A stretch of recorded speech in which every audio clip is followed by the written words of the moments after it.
Marcel Proust, a la busca del tiempo perdido. El tiempo recobrado. Toda la jornada, en aquella casa algo demasiado campestre que solo parecía un lugar de siesta entre dos paseos o durante el chaparrón, una de esas casas tras las que cada salón hace pensar en una pérgola, y donde bajo la tapicería de las habitaciones, las rosas del jardín en una, los pájaros de los árboles en otra, os han alcanzado y os hacen compañía, al menos por separado, porque eran viejas tapicerías donde cada rosa estaba tan separada que se lo hubiera podido coger de haber estado viva, enjaular cada pájaro y domesticarlo, sin nada de esas grandes decoraciones de las estancias de hoy en día donde, sobre un fondo de plata, todos los manzanos de Normandía han ido a perfilarse en estilo japonés para alucinar las horas que pasáis en la cama. Toda la jornada la pasaba yo en mi cuarto que daba al hermoso verdor del parque y a las lilas de la entrada, a las hojas verdes de los grandes árboles a orillas del agua centelleantes de sol y al bosque de Meseglis. En el fondo, miraba todo esto con placer solo porque me decía, qué bonito tener tanto verde en la ventana de mi cuarto, hasta el momento en que en el vasto cuadro verdeante reconocí, pintado en cambio en azul oscuro, simplemente porque estaba más lejos, el campanario de la iglesia de Combray. No una figuración de ese campanario, sino ese campanario mismo que, poniendo así ante mis ojos la distancia de las leguas y los años, había venido en medio del luminoso verdor y en un tono completamente distinto, tan oscuro que casi parecía solo dibujado, a inscribirse en el recuadro de mi ventana. Y si salía un momento de mi cuarto, al final del pasillo percibía, porque estaba orientado de otra forma, como una banda de escarlata, la tapicería de un saloncito que no era sino una simple muselina, pero roja, y presta a incendiarse si le daba un rayo de sol. Durante estos paseos, Gilbert me hablaba de Robert de Saint-Loup como si estuviese alejándose de ella, pero para correr tras otras mujeres. Y es cierto que eran muchas las que atestaban su vida, y como ciertas camaraderías masculinas en hombres que aman a las mujeres, con ese carácter de defensa hecha en vano y de lugar inútilmente usurpado que tienen en la mayoría de las casas los objetos que no pueden servir para nada. A Tansonville, Robert fue varias veces estando yo allí. Era muy distinto de como lo había conocido. Su vida no lo había engordado ni vuelto más lento como a Monsieur de Charlus, sino todo lo contrario, porque, operando en él un cambio inverso, le había dado el aspecto desenvuelto de un oficial de caballería, y aunque hubiese presentado su dimisión en el momento de su boda, hasta un punto que nunca había tenido. A medida que el señor de Charlus se había vuelto más pesado, Robert, que desde luego era infinitamente más joven, aunque se notase que con la edad no haría otra cosa que acercarse más a ese ideal, como ciertas mujeres que sacrifican resueltamente su cara al detalle y a partir de cierto momento ya no dejan Marienbad, pensando que, si es imposible conservar a la vez varias juventudes, la del tipo seguiría siendo la más adecuada para representar a las otras. Se había vuelto más esbelto, más rápido, efecto contrario de un mismo vicio. Esa velocidad tenía por otra parte diversas razones psicológicas: el temor de ser visto, el deseo de no dar la impresión de tener ese temor, la febrilidad que nace del descontento de sí mismo y del aburrimiento. Solía frecuentar ciertos lugares de mala nota en los que, como quería que no le viesen entrar ni salir, se precipitaba para ofrecer a las miradas malévolas de los hipotéticos transeúntes la menor superficie posible, como quien se lanza al asalto, y se le había quedado aquel andar de ráfaga de viento. Quizá esa forma de andar también esquematizaba la aparente intrepidez de quien pretende mostrar que no tiene miedo y no quiere darse tiempo para pensar. Para ser completo, habría que tomar en consideración el deseo, a medida que envejecía, de parecer joven, e incluso la impaciencia de esos hombres siempre aburridos, siempre desencantados, que son las personas demasiado inteligentes para la vida relativamente ociosa que llevan y en la que no se realizan sus facultades. La ociosidad misma de estos puede traducirse sin duda por la indiferencia, pero, sobre todo desde que los ejercicios físicos gozan de tanto favor, la ociosidad ha asumido una forma deportiva. fuera incluso de las horas del deporte, que se traduce por una vivacidad febril que cree no dejar al aburrimiento tiempo ni espacio para desarrollarse, y no ya por la indiferencia. Mi memoria, la memoria involuntaria misma, había perdido el amor de Albertín, pero parece que hay una memoria involuntaria de los miembros, pálida y estéril imitación de la otra, que vive mucho más tiempo, como ciertos animales o vegetales privados de inteligencia viven mucho más tiempo que el hombre. Las piernas, los brazos, están llenos de recuerdos aletargados.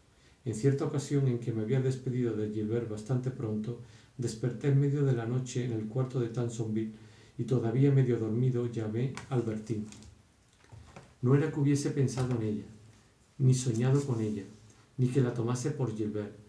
Era que una reminiscencia brotada en mi brazo me había hecho buscar detrás de mí la campanilla, como en mi cuarto de París, y al no encontrarla había llamado a Albertín, creyendo que mi amiga difunta estaba acostada a mi lado, como hacía a menudo por la noche, y que nos dormíamos juntos, contando al despertar con el tiempo que François necesitaría antes de llegar para que Albertín pudiera, sin imprudencia, tirar de la campanilla que yo no encontraba. Al volverse, al menos durante esta fase enojosa, mucho más seco, Robert apenas demostraba ya hacia sus amigos, hacia mí por ejemplo, ninguna sensibilidad, y en cambio tenía con Gilbert melindres de sensiblería llevados hasta la comedia que desagradaban. No es en realidad que Gilbert le fuera indiferente, no, Robert la amaba, pero le mentía todo el tiempo. Su espíritu de doblez, si no el fondo mismo de sus mentiras, quedaba perpetuamente al descubierto, y entonces sólo creía poder salir del paso exagerando hasta proporciones ridículas la tristeza real que le causaba apenar a Gilbert. Llegaba a Tansonville, obligado, decía, a marcharse a la mañana siguiente para un asunto con cierto señor de la región que se suponía lo esperaba en París y que, encontrado precisamente por la noche cerca de Combray, dejaba sin querer al descubierto la mentira de la que Robert había descuidado ponerlo al corriente, al decir que había venido a la región para descansar un mes y que no volvería a París hasta entonces. Robert se sonrojaba, veía la sonrisa melancólica y orgullosa. Salía del apuro insultando al metepatas, regresaba a casa antes que su mujer hacía que le entregara un billete desesperado en el que le decía que había mentido para no penarla, para que, al verle marcharse por una razón que no podía decirle, no creyese que no la amaba. Y todo esto, aunque lo escribiese como una mentira, era a fin de cuentas cierto. Luego mandaba preguntarle si podía entrar en su cuarto, y allí, mitad por tristeza real, mitad por el enervamiento de aquella vida, un poco por simulación cada día más audaz, estallaba en sollozos, se inundaba de agua fría. Hablaba de su muerte próxima, a veces se desplomaba sobre el suelo como si se hubiera encontrado mal. Gilbert no sabía hasta qué punto debía creerle. Suponía que Robert mentía en cada caso particular, pero que en líneas generales la amaba, y se inquietaba ante aquel presentimiento de una muerte próxima, pensando que tal vez tenía una enfermedad que ella ignoraba y no se atrevía por eso a contrariarlo y a pedirle que renunciara a sus viajes. Por lo demás, yo comprendía tanto menos los motivos por los que hacía que Morel, lo mismo que Bergot, fuera recibido como de las familias en todas partes donde estaban los Saint-Loup, en París, en Tansonville. Morel imitaba a Bergot de maravilla. Al cabo de cierto tiempo ya no hubo necesidad siquiera de pedirle que lo imitase, como esos histéricos a los que ya no está uno obligado a dormir para que se vuelvan esta o aquella persona, entraban por sí mismos de golpe en el personaje. François, que ya había visto todo lo que Monsieur de Charlus había hecho por Dupin y todo lo que Robert de Saint-Loup hacía por Morel, no sacaba la conclusión de que fuese un rasgo de carácter que reaparecía en ciertas generaciones de los Guermantes, sino que más bien, dado que Legradin ayudaba mucho a Theodore, había terminado por creer ella una persona tan moral y tan llena de prejuicios que se trataba de una costumbre vuelta respetable por su universalidad. de un joven, fuese Morel o Teodor, siempre decía: ha encontrado un señor que siempre se ha interesado por él y que lo ha ayudado mucho. Y como en tales casos son los protectores los que aman, los que sufren, los que perdonan, entre ellos y los menores que corrompían François, no dudaban en adjudicarles el mejor papel. Entre ellos y los menores que corrompían, François no dudaba en adjudicarles el mejor papel, en parecerle que tenía mucho corazón. Criticaba si la menor vacilación a Teodor, que le había jugado muy malas pasadas a Legrade, y sin embargo no parecía que pudiese tener dudas apenas sobre la naturaleza de sus relaciones, porque añadía: entonces el pequeño comprendió que tenía que poner algo de su parte y le dijo: lléveme con usted, le querré mucho, le mimaré mucho, y palabra que ese caballero tiene tanto corazón que, por supuesto, Teodor está seguro de encontrar a su lado quizá mucho más de lo que merece, porque es un calavera. Pero ese señor es tan bueno que muchas veces se lo digo a Janet, la novia de Teodor: pequeña, si alguna vez se encuentra usted en apuro, vaya a ver a ese señor. Antes se acostaría en el suelo y le daría a usted su cama. Ha querido demasiado al pequeño Teodor para echarlo a la calle. Puede estar segura de que no la abandonará nunca. Por cortesía pregunté a su hermana el apellido de Teodor, que ahora vivía en el Midi, pero si fue él quien me escribió por mi artículo del Figaro, exclamé al enterarme de que se apellidaba Sauton. Asimismo, estimaba a Saint-Loup más que a Morel y pensaba que, pese a todas las trastadas que el pequeño Morel había hecho al marqués, no lo dejaría nunca en apuros por ser un hombre que tenía demasiado corazón, o de lo contrario a él mismo tendrían que haberle ocurrido grandes reveses. Insistí a Robert para que me quedase en Tansonville y en cierta ocasión dejó escapar, aunque visiblemente ya no trataba de complacerme, que mi llegada había supuesto para su mujer tal alegría que, por lo que ella le había dicho, había permanecido trastornada de alegría toda una noche en la que estaba tan triste que yo, llegando de improviso, la había salvado milagrosamente de la desesperación, quizá de algo peor, añadió él.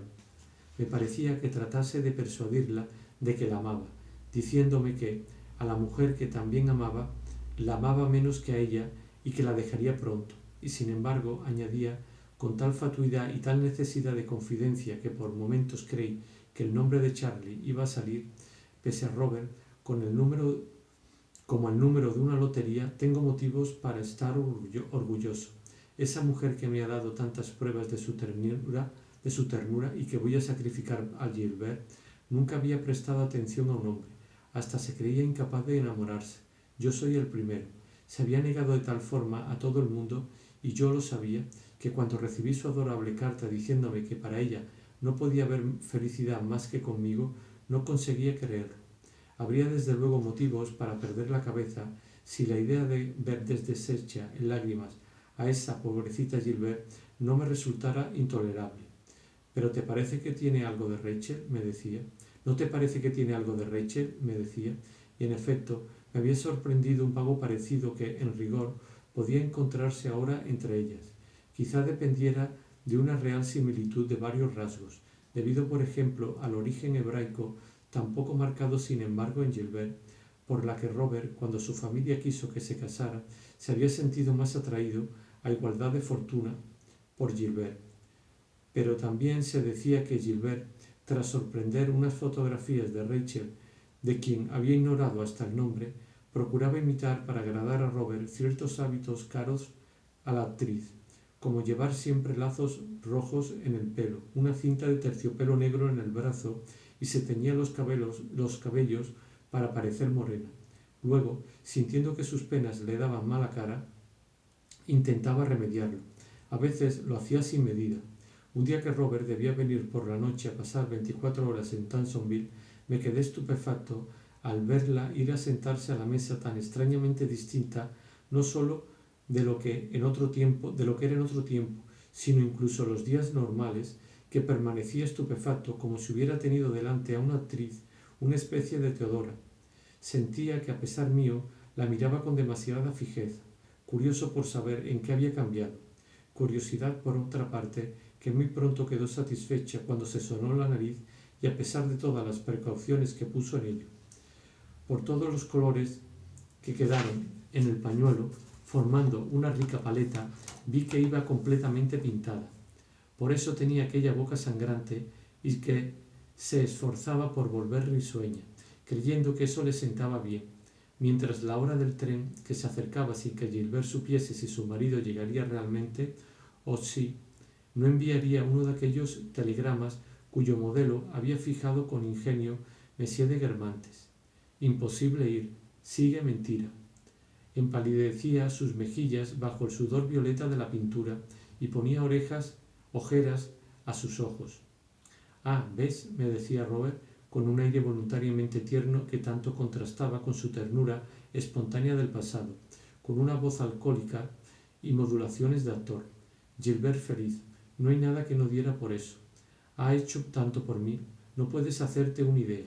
Y en todo esto, lo más desagradable seguía siendo el amor propio, porque ser amado por Gilbert lo halagaba y, sin atreverse a decir que era Charlie a quien quería, daba sin embargo sobre el amor que por él atribuía al violinista ciertos detalles que al propio Saint-Loup sabía muy exagerados si no totalmente inventados.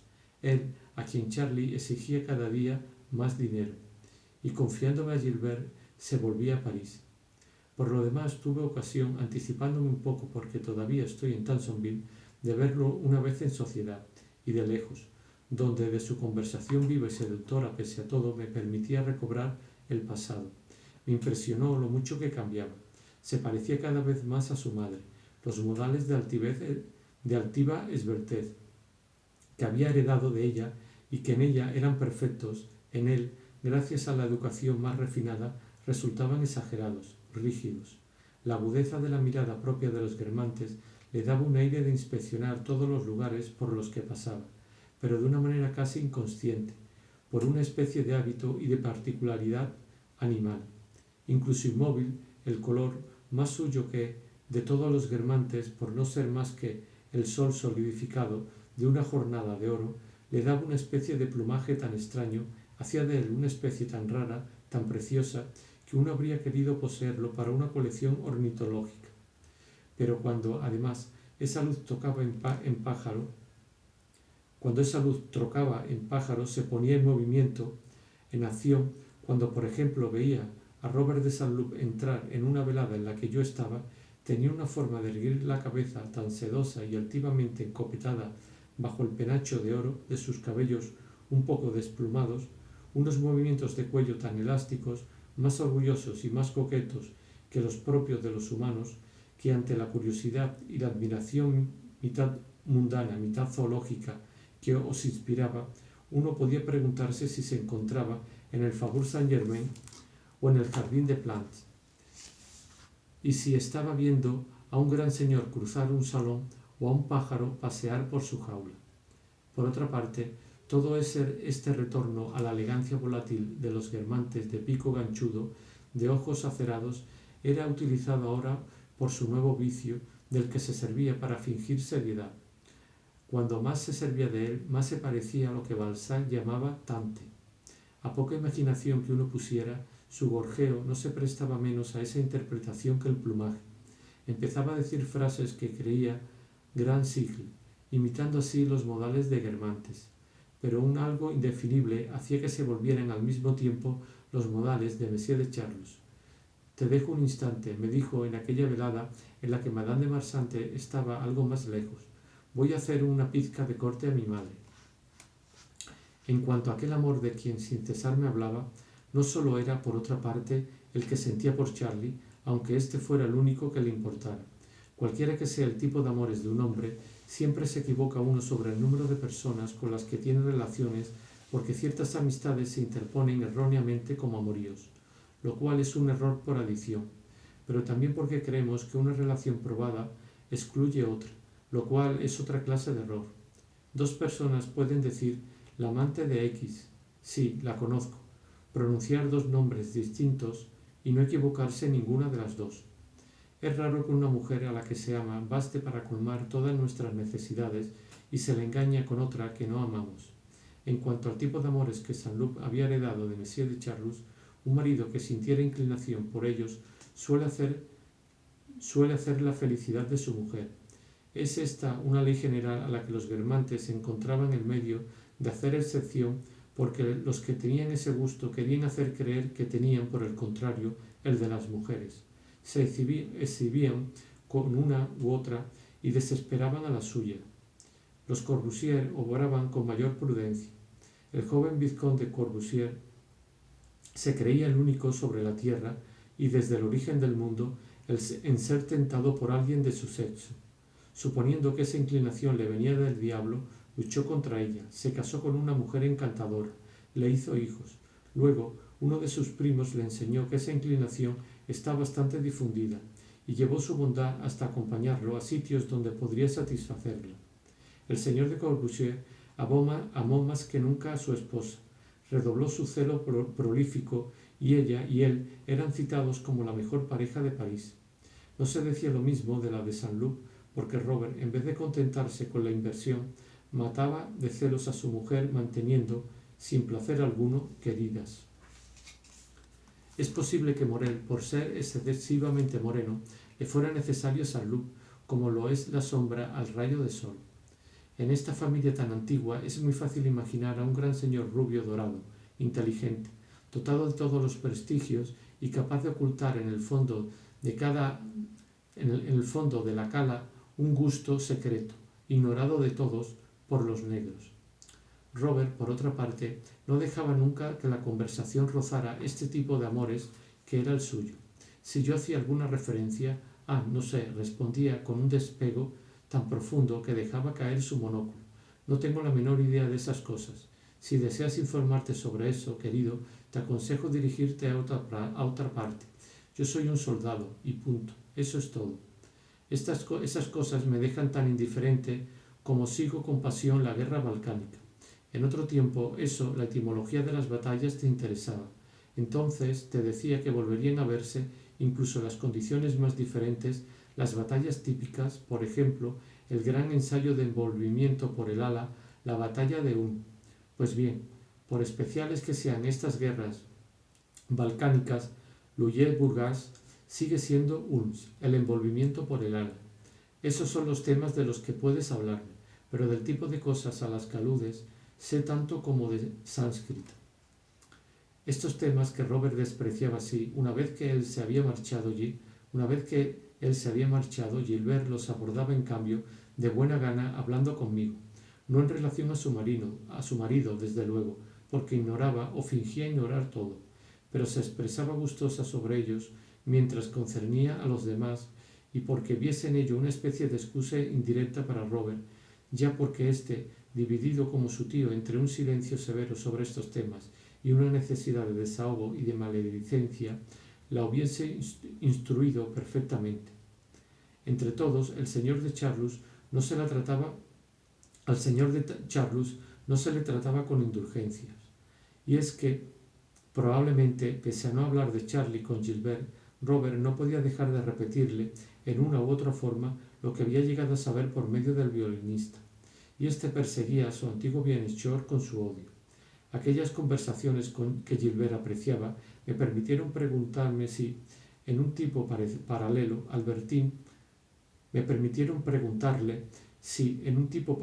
Albertine, cuyo nombre había oído yo en el pasado pronunciar por primera vez a sus labios, tenía, cuando eran compañeras de colegio, aquellos gustos.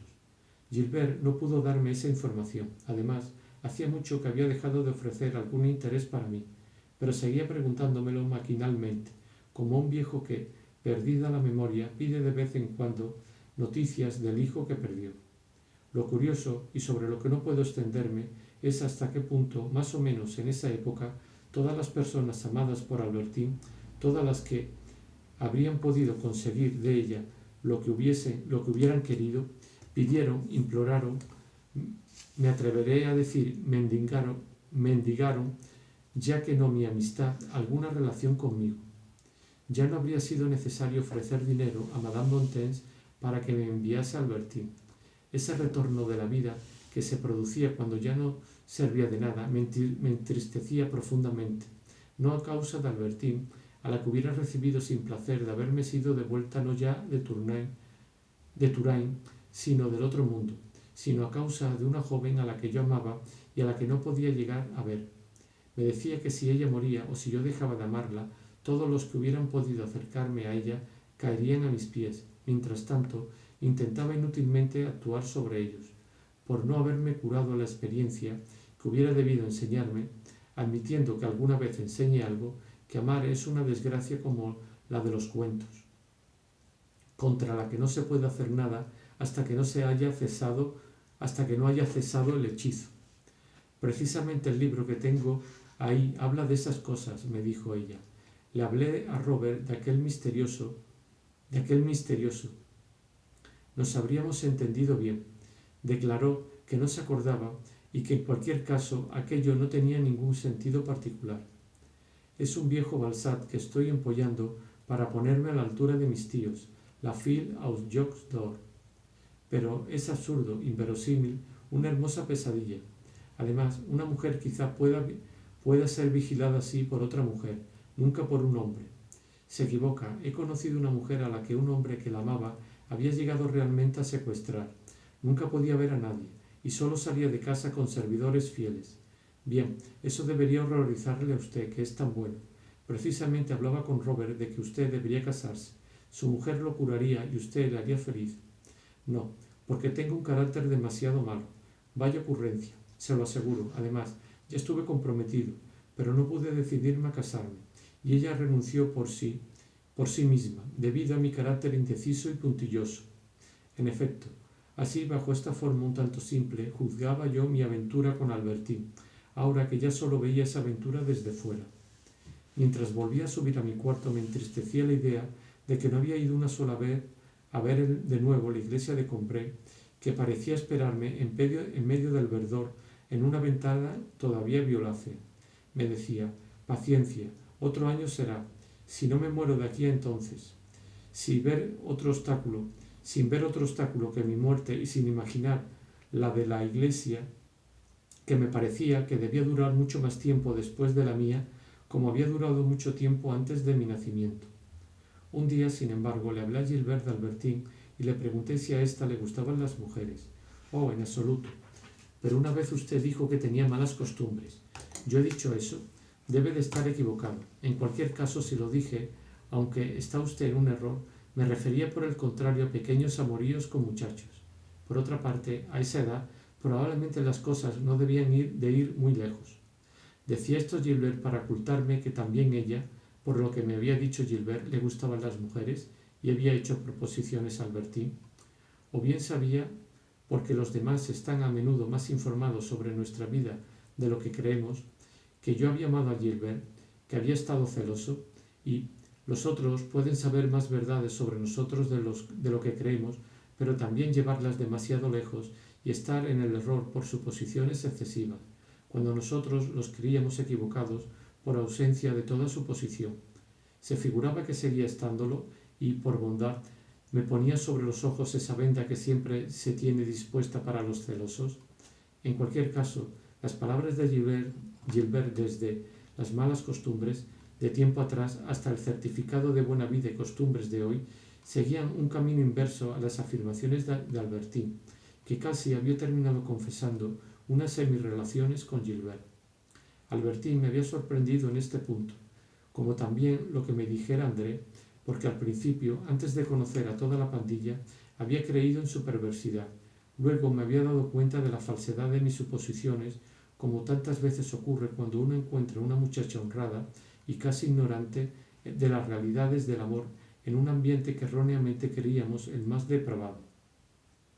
Luego rehice el camino en sentido inverso, tomando por verdades mis suposiciones del principio. Pero quizá Albertín había querido decirme aquello a fin de parecer más experimentada de lo que era y para deslumbrarme en París con el prestigio de su perversidad, como la primera vez en Balbec con el de su virtud. Y con toda sencillez, cuando le había hablado de mujeres que amaban a mujeres, para no dar la impresión de no saber de qué se trataba, como cuando en una conversación se adopta aire de entendido si se habla de Fourier o de Tobolsk, aunque no se sepa de qué se trata.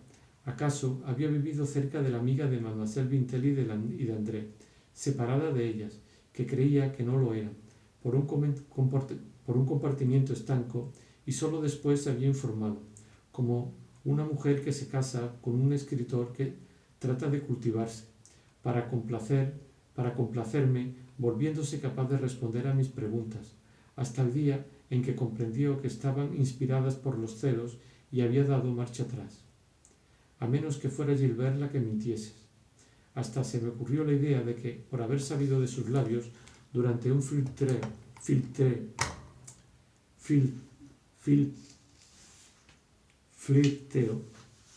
orientado por él en el sentido que le interesaba, que no detestaba a las mujeres, Robert se había casado con ella esperando placeres que no había debido de encontrar en casa, puesto que iba a buscarlos fuera.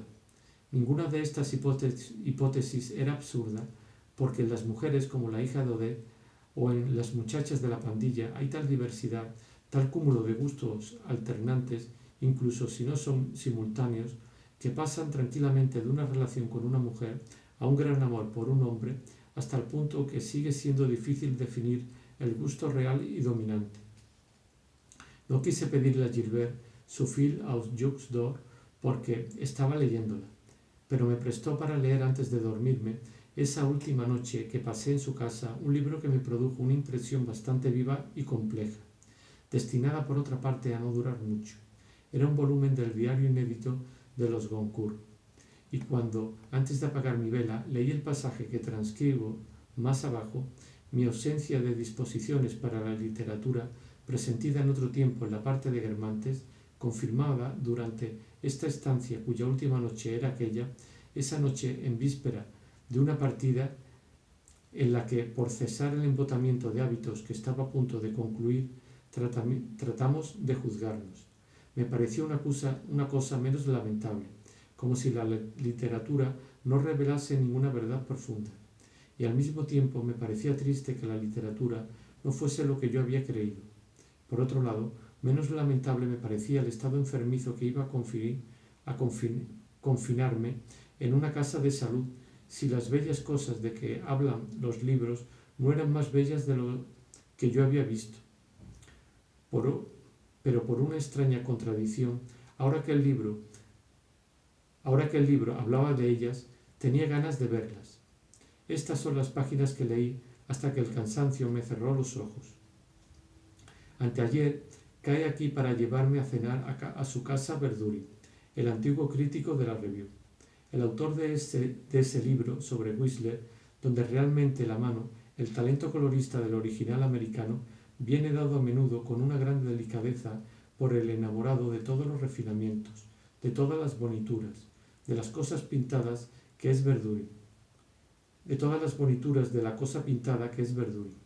Y mientras me visto para seguirle, es, de su parte, todo un relato donde, por momentos, hay algo así como el deletreo temeroso de una confesión sobre la renuncia a escribir inmediatamente después de su matrimonio con la Madeleine de Formentin, renuncia que se debería al hábito de la morfina y habría tenido por efecto de creer a Verdurin que la mayor parte de los fieles del salón de su mujer no sabrían siquiera que el marido hubiese escrito nunca y le hablarían de Charles Blanc, de Saint Victor, de Saint-Beuve, de Barty, como de individuos a los que lo creen absolutamente inferior.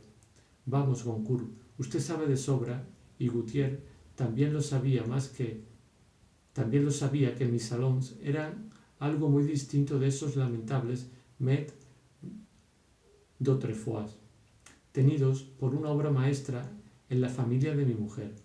Luego, en un crepúsculo en el que hay junto a las torres del Trocadero algo así como el postrer incendio de un resplandor que vuelve las torres absolutamente similares a las torres recubiertas de jalea de grosella de los antiguos pasteleros, la charla continúa en el coche que debe llevarnos al Quai Conti, donde está su palacete, que su propietario pretende ser el antiguo palacio de los embajadores de Venecia, y donde habría un fumar del que Verdurin me habla como de una sala transportada tal como era, al modo de las 1001 noche, desde su célebre palazzo, cuyo nombre no recuerdo, palazzo con el brocal de un pozo representando una coronación de la Virgen, uno de los más bellos Sansovino, según sostiene, sin la menor duda, sin la menor duda, Verduri, y que serviría a sus invitados para echar la ceniza de sus puros. Y palabra que cuando llegamos, en lo blanco y lo difuso de un claro de luna realmente parecido a aquellos con lo que la pintura clásica abriga Venecia y sobre el que la cúpula siluetada del Institut hace pensar en la salud de los cuadros de Guardi, tengo un poco la ilusión de estar a orillas del Gran Canal, y la ilusión alimentada por la construcción del palacete, desde cuyo primer piso no se ve el muelle, y por el decir evocador del dueño de la casa cuando afirma que el nombre de la calle du Bac, al diablo si había pensado en ello alguna vez, vendría del Bac en que algunas monjas de antaño, las Miramiones, se dirigían a los oficios del Notre Dame. Todo un barrio por el que vagabundeó mi infancia cuando vivía en él mi tía Courmont, y que me pongo a reamar cuando encuentro, casi contigua al palacete de los Verduri, la enseña del Petit Dunkerque, una de las raras tiendas que por otra parte sobreviven no solo como viñetas en los apuntes y acuarelas de Gabriel de Saint-Aubin, a las que el curioso siglo XVIII iba a sentar sus momentos de ocio para comprar bonituras francesas y extranjeras, y todo lo que las artes producen más de nuevo, como dice una factura de ese Petit Dunkerque, factura de la que solo nosotros, según creo, Verdurin y yo, poseemos un ejemplar y que es sin duda una de aquellas volantes obras maestras de papel ornamentado en las que el reinado de Luis XV hacía sus cuentas, con su encabezamiento representando un mar lleno de olas, cargado de navíos, un mar cuyas olas parecen una ilustración de Louis-Tré en Les Plaideurs, de la edición de los Fermier Generaux. La dueña de la casa, antes de sentarme a su lado, me dice amablemente que solo ha engalanado su mesa con crisantemos japoneses, pero crisantemos dispuestos en jarrones que serían rarísimas obras maestras, hecho uno de ellos en un bronce sobre el que pétalos de cobre rojizo parecerían ser el vivo deshojarse de la flor. Allí están el médico Cottard, su mujer, el escultor polaco Wiradowski, Swann el coleccionista, una gran dama rusa, una princesa de apellido Enov, que se me escapa, y Cottard me susurra al oído que al parecer fue ella la que disparó a quemarropa sobre el archiduque Rodolfo, y según la cual yo tendría en Galicia y en todo el norte de Polonia un prestigio absolutamente excepcional, tanto que una joven no consintiese nunca en prometer su mano sin saber si su novio es un admirador de Le Faustin. Ustedes, los occidentales, no pueden comprender, suelta a manera de conclusión la princesa, que en verdad me da la impresión de una inteligencia totalmente superior. Esa presentación de un escritor en la intimidad de la mujer, un hombre de barbilla y labios rasurados, con patillas de mayordomo, recita en tono de condescendencia bromas de profesor de secundaria, confraternizando con los primeros de su clase en la San Carlomagno, y resulta ser Brichot, el universitario. Cuando Verdurin pronuncia mi nombre, no tiene una sola palabra indicando que conozca nuestros libros, y en mí se produce un colérico desaliento despertado por esa conspiración que contra nosotros organiza la Sorbona, llevando hasta la amable morada donde se me festeja la contradicción, la hostilidad de un silencio deliberado. Pasamos a la mesa y entonces se produce un desfile extraordinario de platos que son simplemente auténticas obras maestras del arte de la porcelana, cuyo artístico parloteo escucha con la mayor complacencia durante una comida exquisita la atención halagada de un aficionado. Platos de lo Yuan Chichen, de color capuchina en los bordes, azulinos, con el deshojamiento túrgido de sus lirios acuáticos, con el paso verdaderamente decoratorio de un vuelo en la aurora, de martinetes pescadores y de grullas, aurora totalmente idéntica a esos tonos matutinos que entremira diariamente Boulevard Montmorency. Mi despertar. Platos de Sajonia, más pretenciosos en lo gracioso de su fractura, en la somnolencia, en la anemia de sus rosas tirando al violeta, en el troceamiento color heces de vino de un tulipán, el rococó de un clavel o de una miosotis. Plato de cerves, enrejados por el fino arabesco de sus blancas estrías, verticiladas de oro, o que anuda sobre el color liso y cremoso de la pasta el galante relieve de una cinta de oro. Y por último, toda una vajilla de plata por la que corren como mirtos de Lucien que reconocería la Dubar. Y quizá no menos rara es la calidad, en verdad totalmente notable, de las cosas que se sirven en ellos. Un manjar delicadamente cocido a fuego lento, todo un guiso como los parisienses, hay que decirlo bien alto, no encuentran nunca en las cenas más selectas, y que me recuerdan ciertos cordon bleus de Jean Ayres. Ni siquiera el foie gras tiene nada que ver con la insípida espuma que habitualmente se sirve bajo ese nombre, y no sé de muchos lugares donde la simple ensalada de patatas esté hecha así, de patatas que tengan la consistencia de botones de marfil japoneses, ni la pátina de esas cucharitas de marfil con que las chinas vierten agua sobre el pez para que acaban de pescar. En la copa de cristal de Venecia que tengo ante mí, un extraordinario Leoville, adquirido en la subasta de Messier de Montalivet, anima una profusa joyería de rojos, y en una fiesta para la imaginación de los ojos y también, no temo decirlo, para la imaginación de lo que en otros tiempos se llamaba el gaznate, la aparición de una barbada que nada tiene en común con esas barbadas no muy frescas que sirven en las mesas más lujosas y que, en los retrasos del viaje, han adquirido el modelado de sus espinas sobre el lomo. Una barbada servida no con esa especie de engrudo que preparan con el nombre de salsa blanca tantos chefs de grandes casas, sino con la verdadera salsa blanca hecha con mantequilla de a 5 francos la libra. La aparición de esa barbada es un maravilloso plato chen hong, atravesado por las purpúreas estrías de una puesta de sol sobre un mar surcado por la drolalita navegación de una bandada de langostas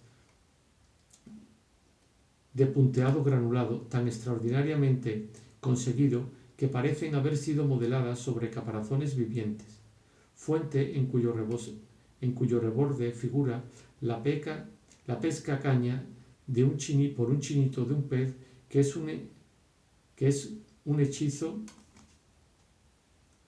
de nacarado color por el argentamiento azulado de su vientre. Cuando le digo a Verdurin el delicado placer que para él debe de ser esta refinada comida en medio de aquella colección como ningún príncipe posee hoy día en sus vitrinas otro igual, ya sé que usted no lo conoce. Me suelta melancólicamente la anfitriona y me habla de su marido como de un original maníaco, indiferente a todas esas bonituras.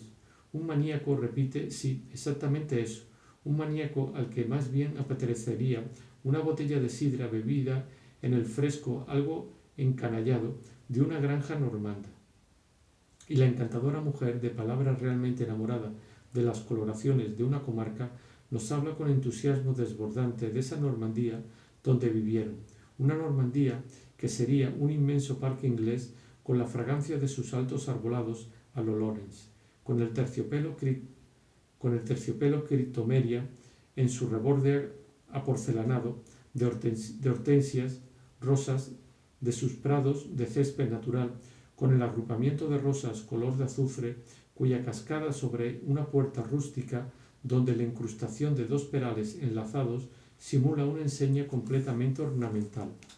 Hace pensar en la libre caída de una rama florida en el bronce de un aplique de Gautier, una Normandía absolutamente insospechada para los parisienses de vacaciones y que protege la barrera de cada uno de sus cercados, barreras que los Verdurin me confiesa no haber dejado de remover de la primera a la última. Al final del día, en medio de una extinción soñolienta de todos los colores, que la luz solo vendría dada por un mar casi cuajado que tiene el azulado del suero de leche. No, nada que ver con el mar que usted conoce, protesta frenéticamente mi vecina en respuesta a mi recuerdo de que Flaubert nos había llevado a mi hermano y a mí a Trouville. Nada, absolutamente nada. Tendrá que venir conmigo o nunca se hará una idea. Regresaban a casa atravesando los verdaderos bosques de flores de tul rosa que formaban los rododendros, completamente embriagados por el olor de las sardinerías, que daban al marido abominables ataques de asma. Sí, insiste ella, es eso, auténticos ataques de asma. Pero al verano siguiente volvían allí, hospedando a toda una colonia de artistas en una admirable mansión medieval, habitada en un antiguo claustro que alquilaban por nada. Y en verdad que, oyendo a esa mujer que, pasando por tantos ambientes realmente distinguidos, ha conservado sin embargo en su habla algo de la frescura del habla de una mujer del pueblo, un habla que os muestra las cosas con el color mismo que vuestra imaginación ve en ellas, se me hace la boca agua con la vida que me confiesa haber llevado allí, donde cada cual trabajaba en su celda, y donde todo el mundo se reunía en el salón tan espacioso que tenía 2 chimeneas antes del almuerzo para charlas realmente superiores, entreveradas con pequeños juegos que me hacían pensar en las que evoca esa obra maestra de Diderot, las Lettres a Mademoiselle Voland. Luego, después del almuerzo, todo el mundo salía, incluso los días de chaparrones, cuando escampaba en la irradiación de un aguacero cuya filtración luminosa regaba las nudosidades de una magnífica cortina de hayas centenarias que ponían delante de la verja lo bello vegetal caro al siglo XVIII y de arbustos que tenían en la suspensión de sus ramas gotas de lluvia como yemas en flor. Se paraba a escuchar el delicado barboteo enamorado de frescura de un pardillo bañándose en la graciosa bañera minúscula de Ninfeburgo, que es la corola de una rosa blanca. Y cuando hablo a Madame Verdurin de los paisajes y de las flores de allí delicadamente pastelizada por el Stier, pero si fui yo quien le hizo conocer todo esto, explota ella hirviendo colérica la cabeza. Todo, oye bien, todo, los rincones curiosos, todos los motivos. Se lo eché en cara cuando nos dejó, ¿verdad, Auguste? Todos los motivos que pintó, los objetos, para ser justos, siempre los conoció. Hay que admitirlo, pero las flores no las había visto nunca. No sabía distinguir una alea de una malvarrosa. Fui yo quien le enseñó a reconocer, no va usted a quererme, a reconocer el jazmín. Y debo confesar que es bastante curiosa la idea de que el pintor de flores, que los amantes del arte nos citan hoy como el primero, como superior incluso a Fatin Latour, quizá nunca habría sabido, de no ser por esta mujer, pintar un jazmín. Sí, le doy mi palabra, el jazmín. Todas las rosas que hizo, las hizo en mi casa. ¿O fui yo quien se las llevaba? En casa nunca lo llevábamos sino señor Tich. Pregunta Cottard a Brichot, a todos los otros, si aquí no se le trataba como a un gran nombre. Él mismo habría sido el primero en reírse. Yo le enseñaba a disponer las flores. Al principio no conseguía hacerlo. Nunca fue capaz de hacer un ramillete. No tenía gusto natural para elegir. Tenía yo que decirle, no pinte eso, no vale la pena, pinte esto. Si nos hubiese hecho caso para el arreglo de su vida como para el arreglo de sus flores, y no hubiera contraído ese matrimonio indecente. Y de golpe, con los ojos enfervecidos por la absorción de un sueño vuelto hacia el pasado, con la inquietud nerviosa en el maniático estiramiento de sus falanges, de la borlita de las mangas de su blusa, es, en el perfilamiento de su pose dolorida, como un admirable cuadro que no creo que nunca se haya pintado y en el que se leerían toda la rebeldía contenida, todas las susceptibilidades rabiosas de una amiga ultrajada en las delicadezas, en el pudor de la mujer.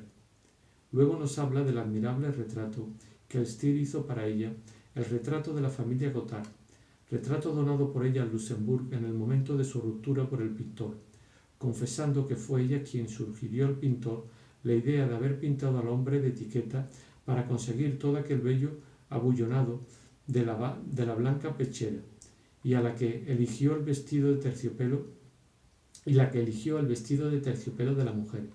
vestido que sirve de apoyo en medio de todo el parpadeo de matices claros de las alfombras, de las flores, de las frutas, de los vestidos de gasa de las niñas semejantes a tutús de bailarinas.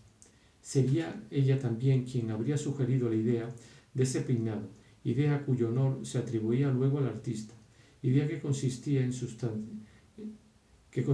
sustancia en pintar a la mujer no en representación, sino sorprendida en lo íntimo de su vida de todos los días.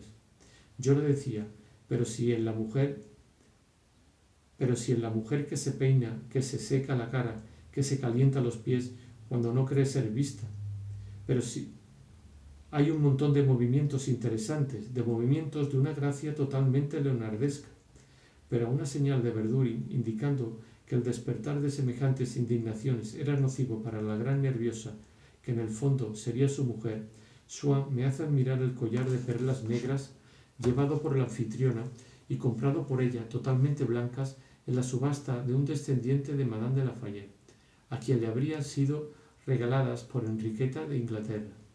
Perlas que se volvieron negras a raíz de un incendio que destruyó una parte de la casa en que vivían los Verdurin en una calle de cuyo nombre no me acuerdo, incendio tras el cual se encontró el cofrecillo donde estaban esas perlas, pero vueltas completamente negras.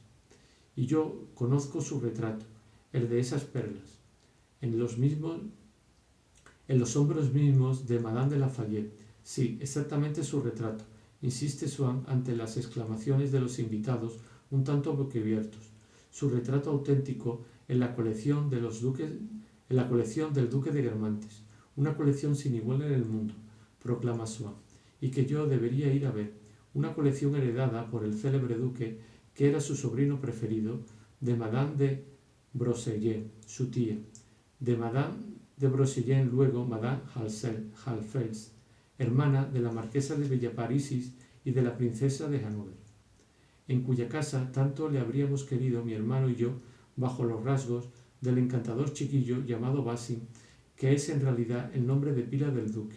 En esto el doctor Cottard, con una figura que revela en él al hombre de la más alta distinción, vuelve a la historia de las perlas y nos hace saber que catástrofes de este género producen en el cerebro de la gente alteraciones muy semejantes a las que se observan en la materia inanimada, y que de una manera realmente más filosófica de la que harían muchos médicos, cita al propio ayuda de cámara de Madame Verdurin, que en el espanto de aquel incendio donde había estado a punto de perecer, se había vuelto otro hombre, con una letra tan cambiada que, al recibir su primera carta anunciándoles el suceso, sus amos, entonces en Normandía, creyeron en la mistificación de un bromista. Y no solo otra letra, según Cottard, quien sostiene que, de sobrio, aquel hombre se había vuelto tan abominablemente borrachín que Madame Verdurin se había visto obligada a despedirlo. Y la sugestiva distracción pasa a una graciosa seña de la anfitriona, del comedor al fumoir veneciano, en el que Cottard nos asegura haber asistido a verdaderos desdoblamientos de personalidad, citándonos el caso de uno de sus enfermos que amablemente se ofrece a llevarme a casa y al que bastaría tocarle las sienes para despertarlo a una segunda vida durante la cual no recordaría nada de la primera, hasta el punto de que, hombre honradísimo en esta, habría sido detenido varias veces por robos cometidos en la otra, donde no sería ni más ni menos que una abominable granuja.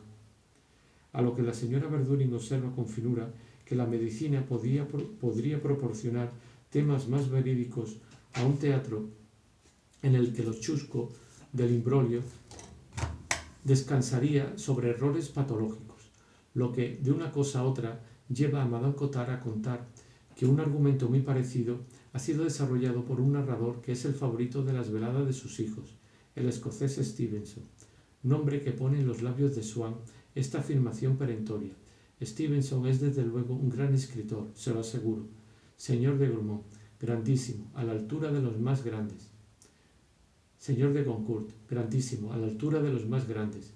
Y cuando, tras mi deslumbramiento, ante los techos de artesones blasonados procedentes del antiguo Palazzo Barberini, de la sala donde estábamos fumando, dejo traslucir mi pesar por el progresivo ennegrecimiento de cierta pila de fuente debido a la ceniza de nuestros Londres.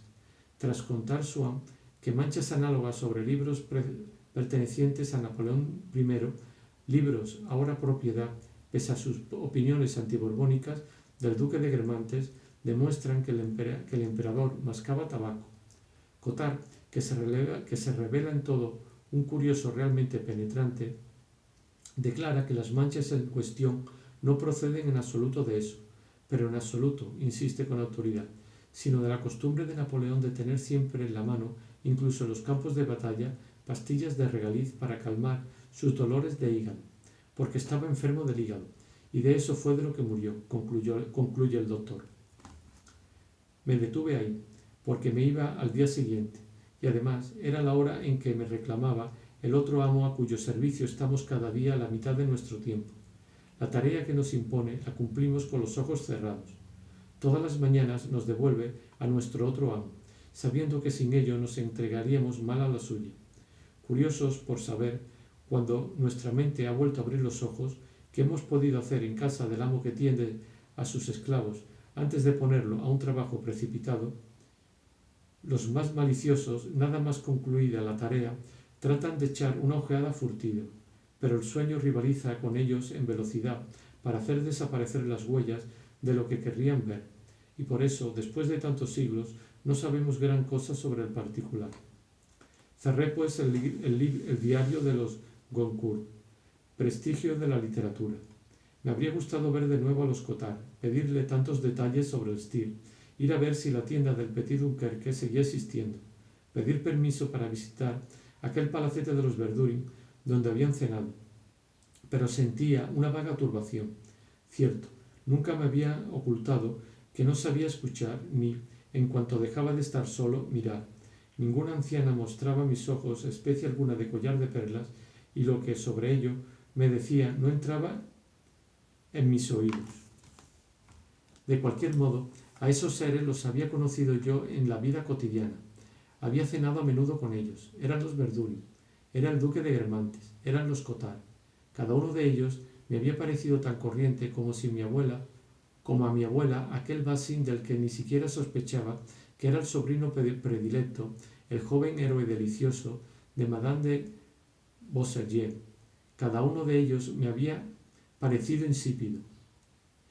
Me acordaba de las innumerables vulgaridades de las que todos estaban compuestos.